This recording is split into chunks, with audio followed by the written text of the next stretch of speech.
Ceux qui ne connaissent pas le métier me disent que je reviens trop tôt. Je vais leur prouver le contraire. Michel Drucker n'aura pris que 6 petits mois pour se remettre de sa lourde opération. En septembre dernier, l'animateur de Vivement Dimanche a subi une très lourde chirurgie cardiaque après avoir ressenti une alerte alors qu'il se trouvait en vacances. À 78 ans, il a suivi une rééducation express pour retrouver les plateaux de télévision qui lui ont tellement manqué.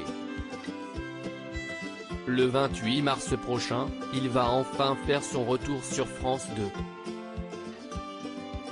S'il est très impatient à l'idée de recommencer à travailler, Michel Drucker appréhende également.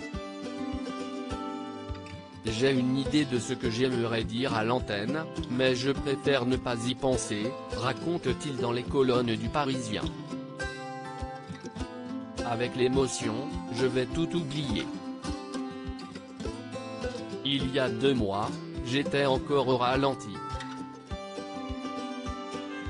Avant de pouvoir tourner le numéro de son grand retour, le 24 mars prochain, Michel Drucker travaille comme un damné pour éviter la catastrophe. Ma plus grande angoisse, si est de me casser la figure. Je prépare ça comme une finale des Jeux Olympiques, plaisante-t-il auprès de nos confrères. Les médecins me prennent pour un extraterrestre. Normalement, il faut 1 an pour se remettre d'une telle opération. Moi, sans la télé, je suis comme handicapé.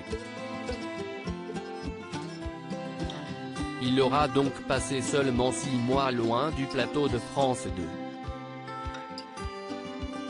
Un court laps de temps qui inquiète ses médecins.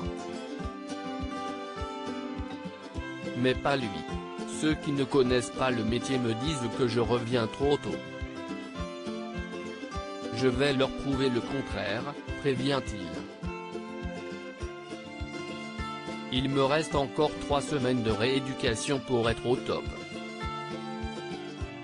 Michel Drucker, j'étais convaincu que je ne referais jamais surface, mais en attendant de mettre les pieds devant les caméras, Michel Drucker refuse de montrer son visage, car il ne veut pas apparaître diminué, que les gens se disent qu'il a dérouillé. Pourtant si est-il la vérité.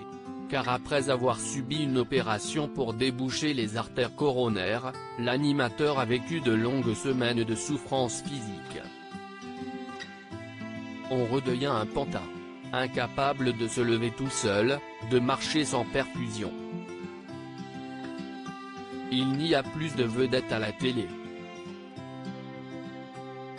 J'étais convaincu que je ne referais jamais surface, confiait-il dans les colonnes du Parisien. La moindre quinte de tout, si est une horreur. Si est toute la cage thoracique qui est douloureuse. J'ai un peu dormi grâce aux antidouleurs, à la morphine qui m'a donné des hallucinations, je faisais des rêves étranges.